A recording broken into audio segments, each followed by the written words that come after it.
Good morning, everyone. Hope you're having a fantastic day so far. So, welcome back. Part two of how to plan, forecast your marketing budget. So, hopefully, you had a chance to watch part number one. If you didn't, it's not that big of a problem. We're gonna get into the nitty gritty details of the actual budget, but the strategy that we talked about last time. You can always catch it back at a later time. You can still follow today's webinar, no problem. So welcome to everyone. For those of you who don't know me, I'm going to present myself. I'm Norman Charpentier, professional photographer, videographer, and visual marketing strategist. So you're a media guy. I've been working with businesses for over 20 years, helping them elevate their brands with powerful visuals. Today's webinar is a follow-up, or part two webinar of last week's live. If you missed it, link is in the description or will be in the description sooner or later. So if you're a boutique hotel, restaurant, gym, spa, any business with a physical location, this webinar is for you. So what we're going to talk about in this webinar is, we're going to talk about real life examples, actual marketing budget numbers. So we're going to crack down on the actual budget, because an overall budget is just a number. Where do you invest? How do you invest? And we'll talk about best practices as well. So let's get on my iPad, and hopefully today everything's going to work fine. I managed to write everything in advance, so we're not going to have a pen problem today. So example number one, let's start right into the actual numbers. I'm going to give you an example of a boutique hotel. So let's think of a hotel with a gross annual revenue of $750,000. Obviously, this would be an upstanding hotel with some kind of track record. So you want to improve your numbers, you want to have a better client flow or less of a vacancy rate. You want to invest a little more, maybe 7%. So anywhere between, like if you're an established hotel, it could be 3% to 10%. Typically what I see is hotels that are renovating. They have new rooms, new websites, and so on and so on.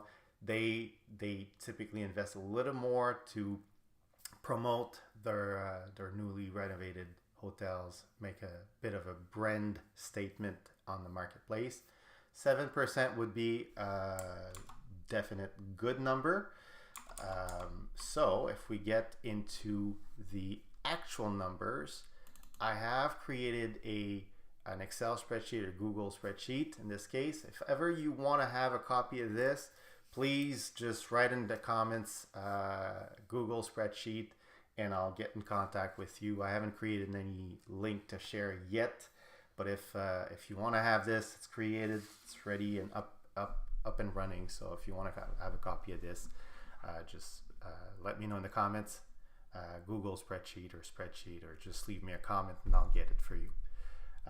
So very simple. We talked about in part one different ways to have a marketing budget.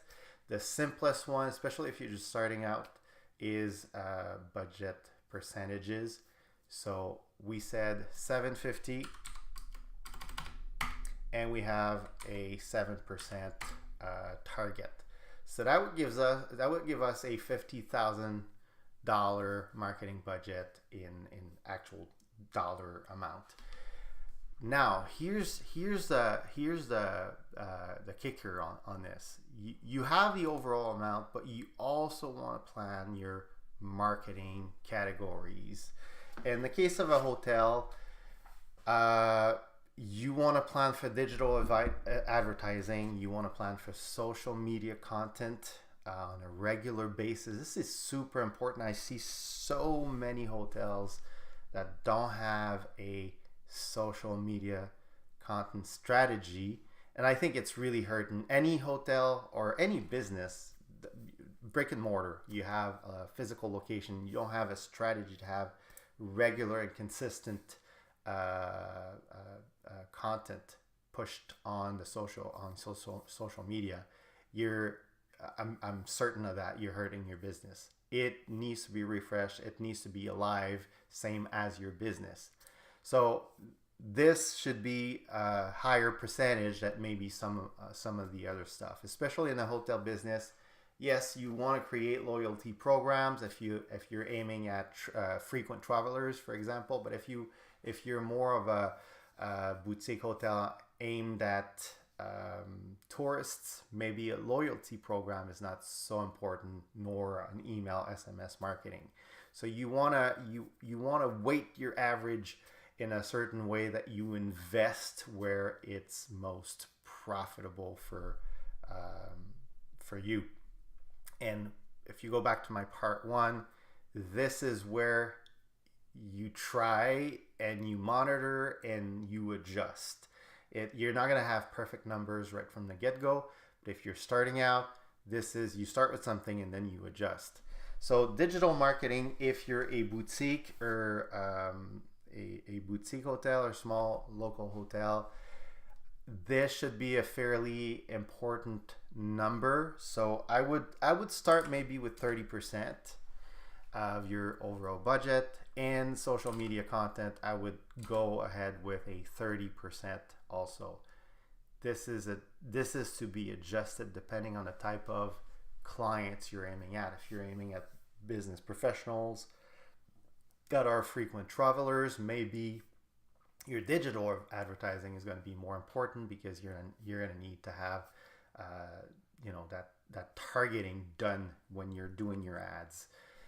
Website and SEO, I'll address that in a minute, but typically websites are amortized investment. So it's going to cost you up front, but then you amortize the expense over a certain number of years.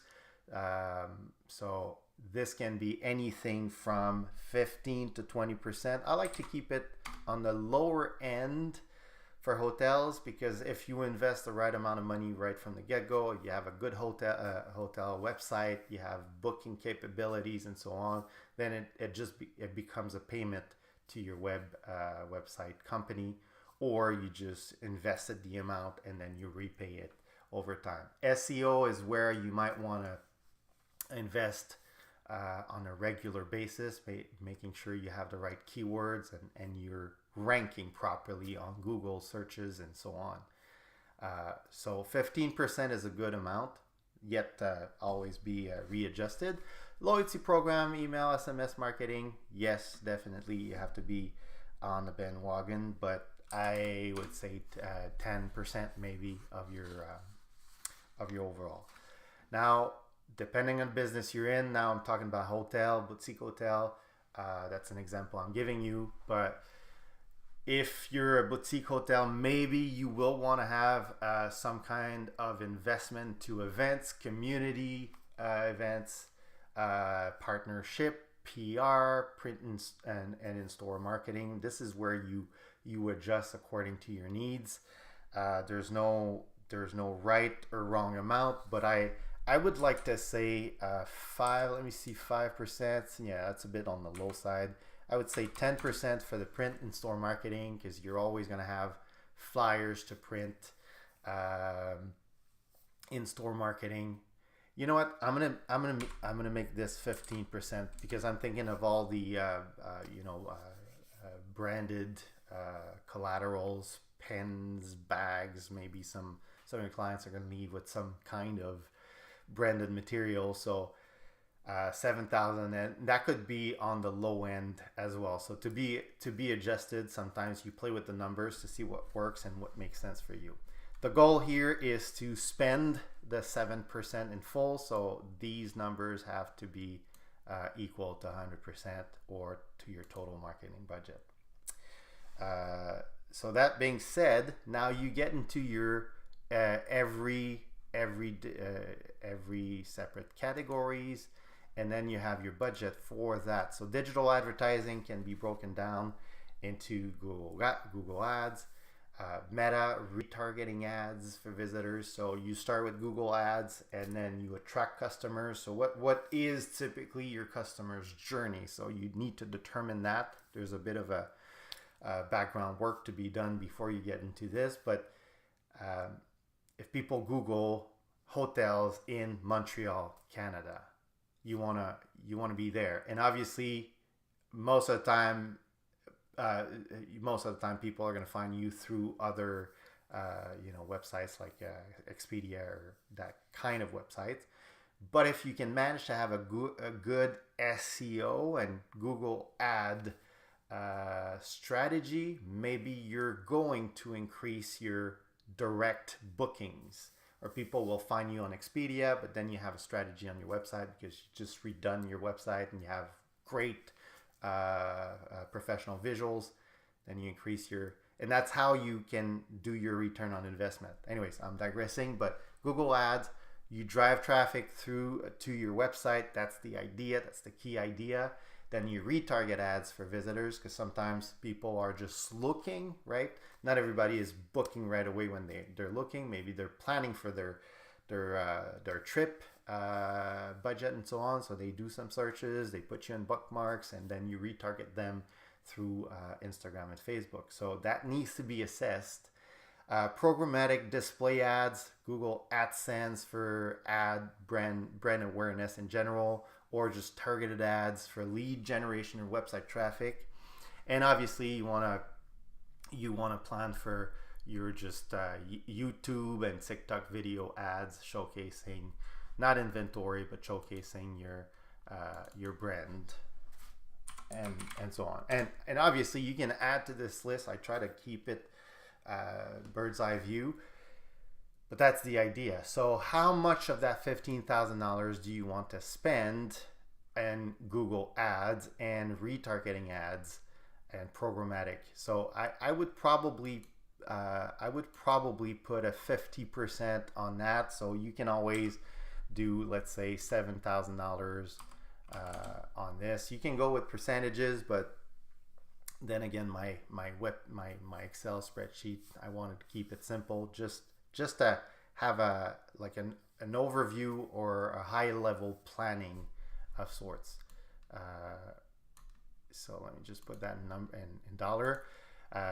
This could be something as similar. Retargeting depends on your strategy. Maybe you want to invest a little more on Google Ads and a little less on Google Ads and a little more on retargeting. And this is where you adjust according to the stats and the data you get from the actual doing of that. So you adjust regularly. I would suggest on a weekly basis at the beginning, and then you adjust on a monthly basis once you have a little bit of the data to work with. You get the idea. I'm not going to go into breaking down every single item in the categories, but the idea is to have a target, right? So Google Ads is the actual payment of the ads. Now, when you plan for this, you also need to plan for the actual visual or the actual media you're going to need to create that.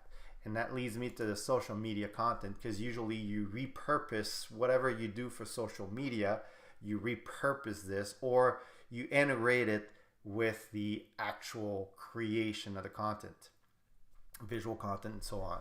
So same thing here, you have a budget.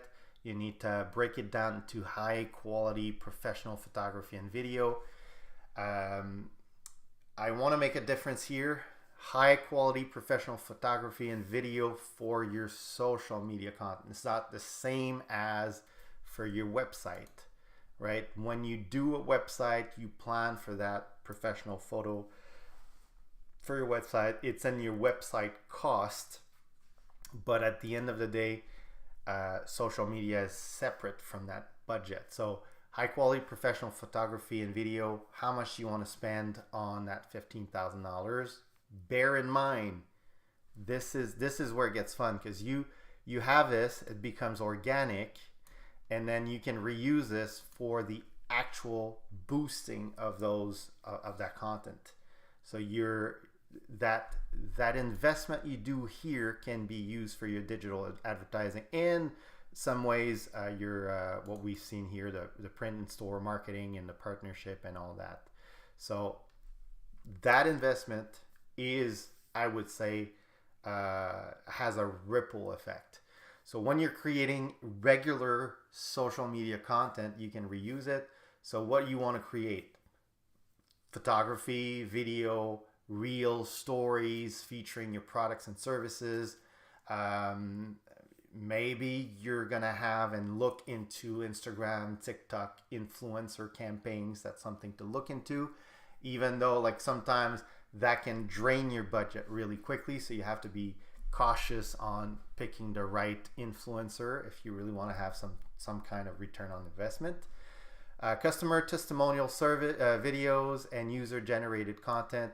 This can actually be free if you look at that on the like that's why restaurants, boutique hotels, they sometimes have that wall and the hashtag and take a picture here. That's the idea. You can promote this so it doesn't cost you a dime, and it really helps your social media content. SEO focused blog content that can be owned or collabs. So if you're a hotel, obviously travel blogs, travel influencers, and then you create those blog articles with an SEO focused strategy, and that can help you with the first one that you have here, which Google Ads and SEO will work together to make you land on that first page. And you keep on, right? So you have your initial budget, and then we talked about digital advertising, which is $15,000, just pure ad money dollars. Social media content, which is the creation of the assets, and then website and SEO.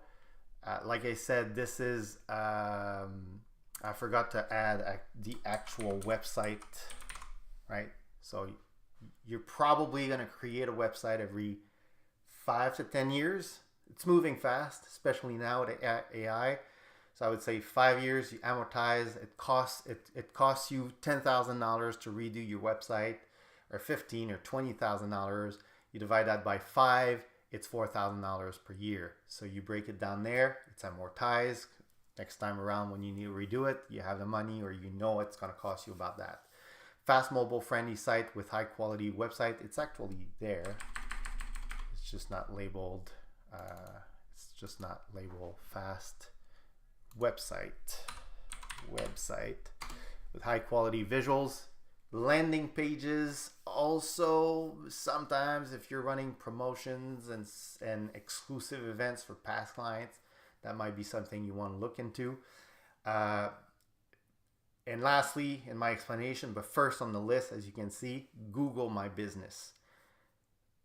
People are underestimating the importance of Google My Business profiles. You should invest time and effort into making sure this profile is shining like the brightest star in the sky. It has to be looked into. A lot of business owners, not just boutique hotel, they're forgetting about the importance of that. So I'm already 19-minute live into my example, so I'm gonna move a little faster because I think you're getting the gist of it. Lead nurturing, SMS, email campaigns, past clients, and all that. You want to maybe send them emails to keep top of mind. Birthday, anniversary discounts, member referral incentives, client members newsletter. Obviously, you need to be compliant to your local laws, privacy, and anti-spam email laws. Event, we disregard this and this. Print and store, same thing. Brochures, flyers, business cards, etc. So you have a number, and then you can break it down.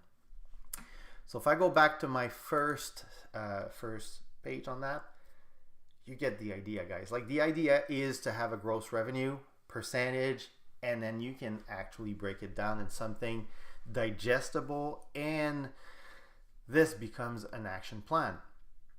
And obviously I can help you with all that. I have a lot of professionals that are surrounding me. I can create the social media content visuals, obviously, but in terms of digital advertising, you may want to have someone professional running your ads and spending that money, even though sometimes it's hard to find when you have a budget of just $10,000 or $15,000, but still that can be doable. Let me know, reach out, I can help you with that. Website, same thing. I have website creators, builders, and so on. So you just need to reach out to me, and I can help you if you have any of those needs. Let's run into my my second example real quick, because it's the same kind of principle but at different numbers. So I just want to show you guys the idea. Okay, so example number 2 is new local restaurant or coffee shop, because I'm going to talk about higher percentages. That's why the new is important here.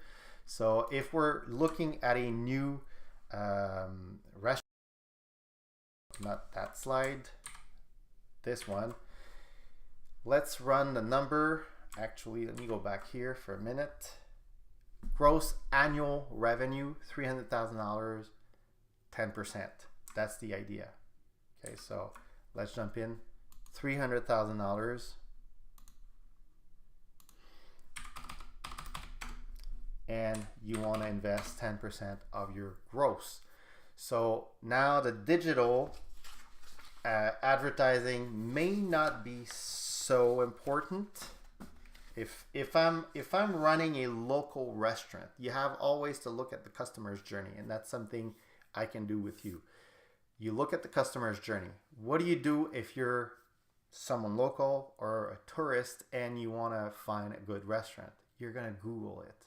So the digital advertising may be important in retargeting your audience that came to visit your website, but not in the first, like, targeting. People are not scrolling at, okay, maybe some restaurants, but typically the customer's journey is a little lower on this. So let's say 15%. You would like to increase the same amount your social media content, right? Website, I would probably leave it at 15%. Depending on your restaurant, yes, loyalty programs and email. For example, if you're a jazz place, maybe you're going to have an email marketing sending, venues and events and so on. But if you're just a restaurant and you're not running loyalty programs such as McDonald's, for example, or Starbucks, then you're probably not going to have a really high budget on that. So I'm going to keep it at 0 actually. But I'm going to increase this. No, I'm going to keep it at 15% print and store marketing, but I will increase this at 5%. See, so depending on the business you're running, these numbers will differ. And then you run through the same kind of idea. You have your budget in digital allocation. $4,500 is not a lot, but you can still manage to go and have some really good stats, especially if your organic content is good. So the idea is to keep a budget that's strong enough. Remember part 1, not investing enough. So there's a bit of a balancing act when you're doing these numbers, and this Excel spreadsheet or Google spreadsheet will help you work those numbers. So maybe you're going to realize, if you're just starting and you have a gross revenue of $300,000, that you may need to increase it a little more just to get the wheel started in order to have good enough budget allocation for what you're trying to do. And maybe if we're talking about scaling up, maybe you're going to say, okay, well, in terms of digital advertising, if I look at this, maybe digital advertising right now is not enough to have some kind of return. So maybe I'm not going to invest on digital advertising, and I'm going to invest it all on social media content, increase my revenue base, and then I can slowly lower my social media content budget and increase the digital advertising at some point. So it is a balancing act, but that's the idea of doing this work and working the numbers and finding that sweet spot that you're comfortable and you think you're going to get results. And again, I can definitely help you with that. So on that note, because I'm already 25 minutes in and I want to keep it under 30 minutes, best practices, high quality visuals. If yes, we talked about doing it DIY, but you can't do it all DIY. You need, unless you're a photographer yourself, make sure you get high quality visuals. We talked about consistency. That's the best way. One day production shoot, and then you have enough for the month. I have retainer agreements for that sort of things. So if you want to reach out, let me know. Encourage user generated content. This is your DIY. This is where you get amazing content, especially if it's good. You know, there are a lot of wannabe influencers that are posting stuff, so encourage that. Optimize your Google My Business profile. Even though it's not my niche, I can help you with that. It's kind of part of, if we're creating content, we can plan on creating content just for Google My Business. Not new in the arena, but underestimated. Invest in 360 tours. They're affordable options or luxurious options, depending on what you're trying to convey. But if you're a hotel, for example, or a gym or any kind of business, you want people to be able to come in your space and make that decision. Invest in that. Take advantage of that. Your competitors are not doing it, and it may not bring you leads, but it will definitely help your potential clients, patrons, to say, you know what, I like the atmosphere. I can move around the space and I can see what it can be like if I go to that place. So investing in 360 tours, it's really picking up, especially with the augmented VR options that are coming on the market. So be the first one on that. And I have options that can do video 360 tours, so ask me about that. For hotels, focus on direct booking. That can all be done with what we talked about today: digital advertising, social media content. If you just if you reduce your vacancy rate and you increase the direct booking options, then you paid for your marketing, basically. And I can work those numbers with you and figure it out. So right on the 30-minute mark. let me just go back to my slide here. Actually, PowerPoint. We talked about real life examples, best practices. Next week, I'm running a weekly webinar, April 1st, 11 a.m. Same thing. So in a week's time, I'm going to talk about sort of a blueprint to create that social media content strategy, where to start, how to start. If you don't have a big budget, how can you integrate DIY? Basically, your content calendar. If you want to break it down, we're going to talk about like practical ways to come up with a strategy for your month, 1 month at a time, so you can repeat it and be consistent. So don't miss that out. And on that note, hope this was useful for you guys. Again, let me know in the comments. Google spreadsheet, whatever. Just let me know if you need my spreadsheet. I'll send it over to you, no problem. Again, hopefully that was helpful for you guys. Have a great day and see you next week.